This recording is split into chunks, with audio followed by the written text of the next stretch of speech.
Wow! Salut les bisouneurs! Il n'y a pas longtemps, je vous présentais sur la chaîne mes impressions sur l'imprimante 3D P1S Combo de Bambu Lab. Eh bien, en plus de complètement tomber amoureux de cette machine-là, j'en ai aussi profité pour faire, en exemple, une petite enseigne lumineuse. Je vous disais dans la vidéo que s'il y avait une demande, là, je serais intéressé à vous montrer plus en détail de quelle manière j'ai modélisé puis imprimé cette enseigne-là.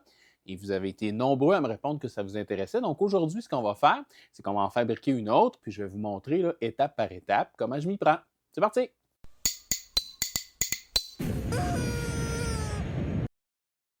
Donc, la méthode que je vais vous partager aujourd'hui se passe en 3 étapes. D'abord, j'utilise le logiciel gratuit Inkscape pour faire le design de mes images vectorielles, les images dont je vais avoir besoin pour construire mon enseigne lumineuse.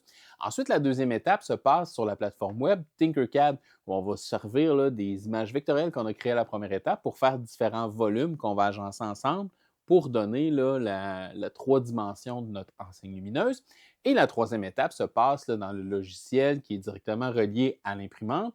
Dans mon cas, c'est le Bamboo Studio de ma Bambu Lab P1S Combo. Donc, la première chose qu'on doit faire, c'est lancer Inkscape pour faire le design vectoriel de nos images. Donc, maintenant que je suis dans Inkscape, je vais aller dans les propriétés du document. Puis je vais lui donner comme mesure extérieure la grandeur de la plaque de mon imprimante. Dans mon cas, c'est 256 par 256. Ça va me donner une référence visuelle là, pour proportionner mon dessin. Ensuite de ça, je vais aller importer une image. Donc, maintenant que mon image est importée, je vais lui donner, là, grosso modo, la grosseur dont j'ai besoin en utilisant le bouton CTRL pour conserver la proportion pendant que je le redimensionne. Et là, ce que je vais devoir faire, c'est vectoriser cette image-là, qui est présentement une image là, PNG matricielle. Donc, pour ça, je vais aller dans le menu Chemin, puis je vais utiliser l'option Vectoriser un objet matriciel. On a différents contrôles à droite qu'on peut manipuler pour avoir le résultat qu'on veut. Mais ce résultat-là me convient, donc je vais cliquer sur Appliquer. Maintenant, j'ai deux objets. L'image d'origine, puis l'image matricielle. La manière de le savoir, c'est quand on prend l'outil de sélection des nœuds, on peut voir là, que l'image matricielle, il n'y a rien qui se sélectionne, et l'image vectorielle, là, on a tous les petits nœuds des vecteurs qui se sélectionnent, donc je peux supprimer la partie matricielle du dessin, j'en aurai plus besoin. Maintenant, avec l'outil de remplissage, je vais éteindre le remplissage du fond, puis je vais allumer le contour avec un trait de style sans épaisseur. Puis comme ça, je vais avoir juste le contour de mes items sans avoir de remplissage au milieu pour le moment. La prochaine chose que je veux faire, c'est une bordure autour de mon B. Donc pour faire ça, je vais dupliquer mon image vectorielle, puis je vais supprimer tous les points qui sont à l'intérieur pour conserver seulement la bordure extérieure que je vais ensuite pouvoir manipuler.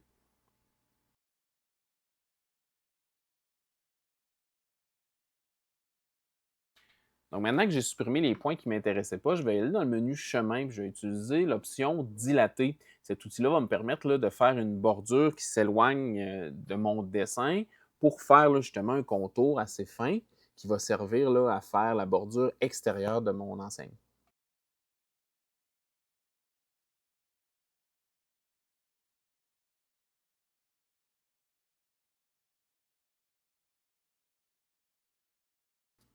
Quand l'épaisseur de la bordure est à mon goût, je peux supprimer la partie intérieure. Et là, je vais travailler un tout petit peu là, mon contour pour d'abord enlever l'encoche parce que je veux que mon contour extérieur final englobe l'adresse web. Et je vais aussi devoir là, retaper quelques points. On peut voir les petites poignées d'ancrage qui permettent de faire des courbes harmonieuses. Là. Moi, je veux que mes lignes soient droites puis mes coins carrés. Donc, je vais devoir là, venir replacer certaines de ces poignées-là, puis aligner certains points en supprimant quelques autres. Quand c'est à mon goût, je réenligne mon contour avec mon dessin d'origine. Et on peut voir là déjà l'espèce de premier aperçu de quoi l'enseigne va avoir l'air. La prochaine chose que je dois faire, c'est utiliser encore une fois l'option dilater. Cette fois-là, ça va être pour créer le contour qui va être en fait l'épaisseur du mur de mon enseigne. Donc, je vais pouvoir encore, là, avec l'outil dilater, venir me faire une petite épaisseur qui va être en fait au final l'épaisseur du mur de mon enseigne. Donc là, j'ai tous les items dont je vais avoir besoin pour faire mon enseigne. Maintenant, je vais faire des enregistrés sous à ce document-là pour conserver dans différents documents certaines parties qui m'intéressent. Il va y avoir une partie qui va avoir seulement le contour extérieur, une partie qui va avoir la base, une partie qui va avoir vraiment le dessin du logo. Puis en séparant ces différents dessins-là, là, ça va me permettre de faire des volumes indépendants plus tard dans Tinkercad. Donc, au bout de toutes ces manipulations-là, je vais me retrouver avec 3 fichiers intermédiaires qui sont en fait des dérivés du fichier de l'image complète. Il y en a un qui va être le fond, un qui va être la bordure et un qui va être le logo. Et tous ces fichiers-là sont enregistrés au format SVG, qui est un format que Tinkercad va bien comprendre là, tout à l'heure. Vous allez voir comment ça se passe. Donc maintenant que tout ça est prêt, je peux passer à l'étape Tinkercad. Donc je vais au www.tinkercad.com. C'est une plateforme que j'ai déjà utilisée sur la chaîne dans le passé. Là, si vous n'êtes pas familier, vous pourrez aller revoir les détails à propos de ça. C'est une plateforme gratuite, mais avec laquelle il faut s'inscrire. Une fois que c'est fait, là, on a un espace de travail dans lequel on peut faire là, toutes sortes de choses, dont des modèles en 3 dimensions. Donc, je vais démarrer un nouveau modèle et dans ce modèle-là, je vais venir importer les différentes parties de mon enseigne. Donc, avec l'option Import, je vais pouvoir choisir un fichier. On a le choix entre le format STL, OBJ ou SVG, celui qu'on a utilisé pour faire nos dessins dans Inkscape. Alors, j'importe la partie art seulement. Et là, vous allez voir ce que ça donne. Tinkercad va donner à notre dessin une épaisseur là, par défaut. Et quand je la sélectionne, je peux changer ses proportions, je peux changer n'importe quelle de ses dimensions et aussi son épaisseur, puis bien sûr sa position.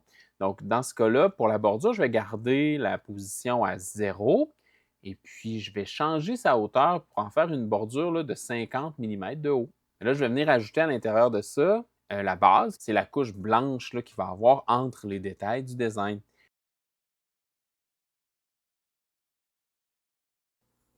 Rendu à cette étape-là, j'ai réalisé que j'avais oublié un détail crucial. Bien sûr, comme on va imprimer notre enseigne, la face par en bas sur le plateau de l'imprimante, il faut faire une rotation miroir là, de tous nos éléments pour que, dans le fond, quand on le regarde du haut, il soit à l'envers et quand on le regarde par en dessous, il retombe à l'endroit. Donc, j'ai retourné mon fond, j'ai retourné mon contour. Je vais être prêt à continuer pour la suite avec mon logo.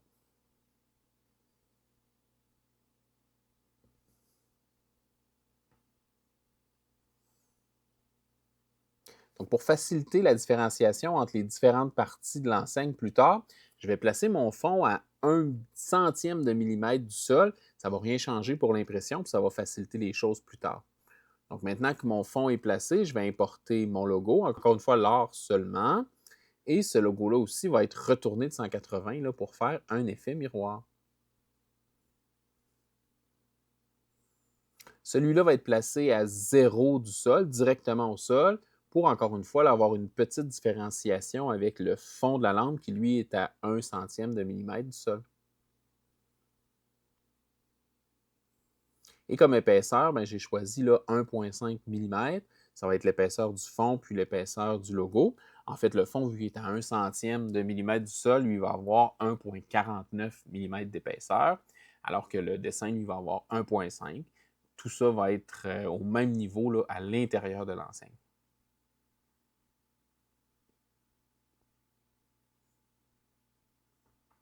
Ici, un petit truc Tinkercad pour aligner nos objets.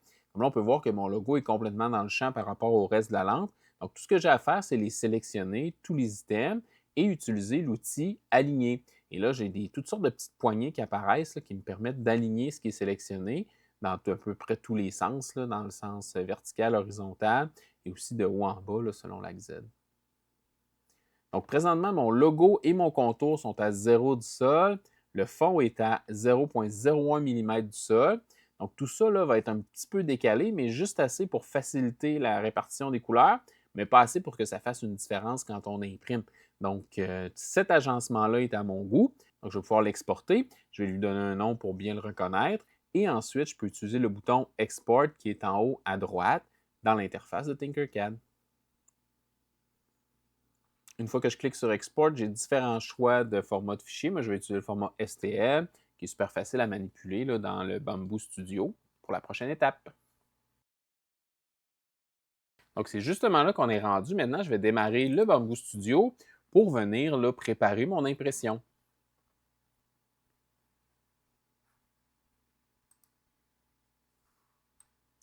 Donc ici, on peut voir là, dans l'écran principal le plateau de mon imprimante.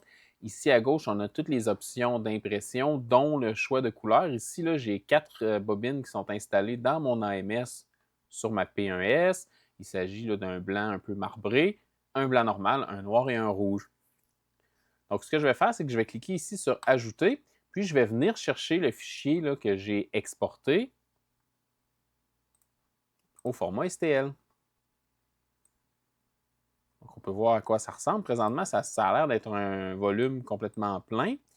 On va voir ce qui se passe avec ça. La première chose que je vais faire pour me simplifier la vie, là, je vais momentanément le retourner de 180 degrés selon l'axe Y pour avoir là, la face sur le dessus. Et là, je vais utiliser l'outil Ajouter la couleur ici pour pouvoir mettre les différentes couleurs sur les différentes parties de mon dessin. On les voit là, quand je passe ma souris, on les voit qui s'allument, les différentes parties du design. Donc, je vais commencer par la couleur noire. On a différents types d'outils pour appliquer la couleur. Moi, je vais utiliser l'outil remplissage parce que mon design est fait là, avec des zones assez claires là, de différentes surfaces. Donc, je vais pouvoir sélectionner ces surfaces-là.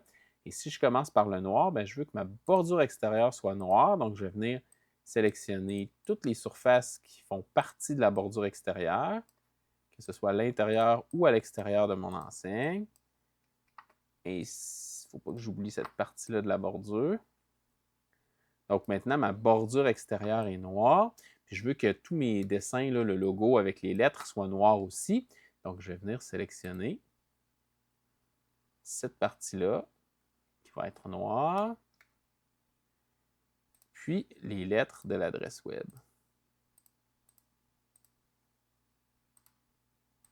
Comme ça. Oups. Si on clique à côté, on peut revenir en arrière avec la flèche là, ici en haut à gauche. Parfois, il faut être un petit peu patient selon la complexité de notre design. Mais on finit par y arriver. Donc là, moi, je ne me suis pas compliqué la vie pour l'exemple. J'ai 2 couleurs. C'est des sections là, assez bien délimitées. Donc, je peux voir vraiment un aperçu là, assez réel de ce à quoi va ressembler l'enseigne. C'est à mon goût. Je retourne ça de tous les bords. Là. Et c'est à mon goût. Je vais faire retour. Là, je vais sélectionner tout ça, puis je vais le retourner à nouveau.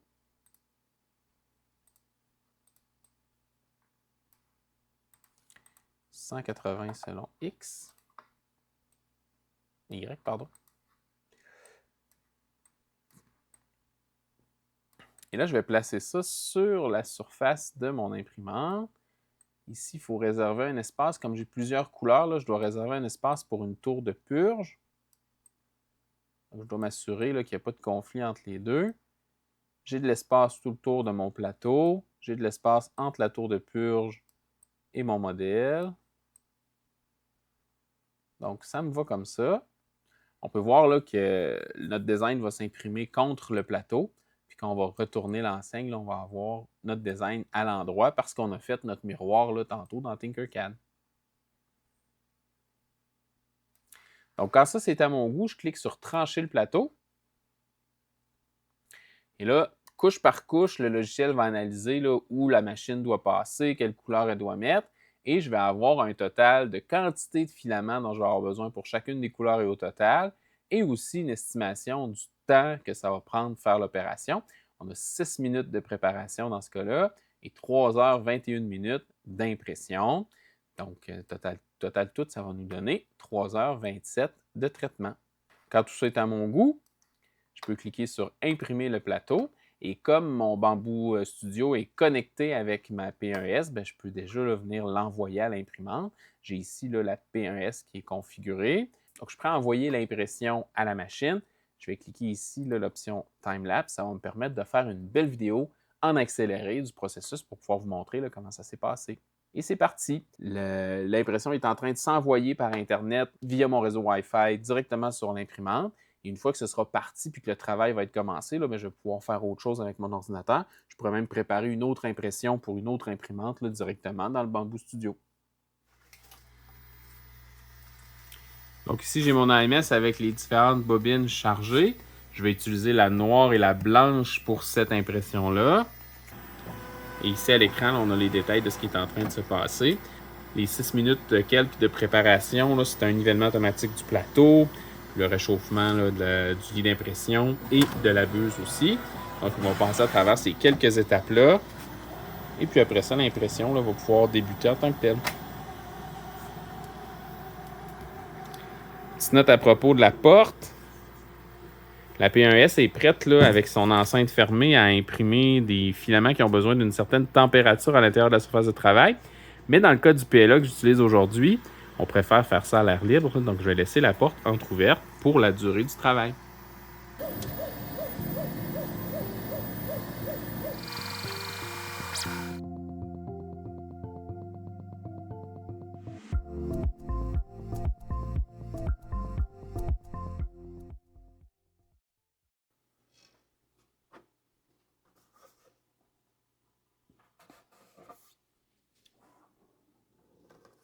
Wow!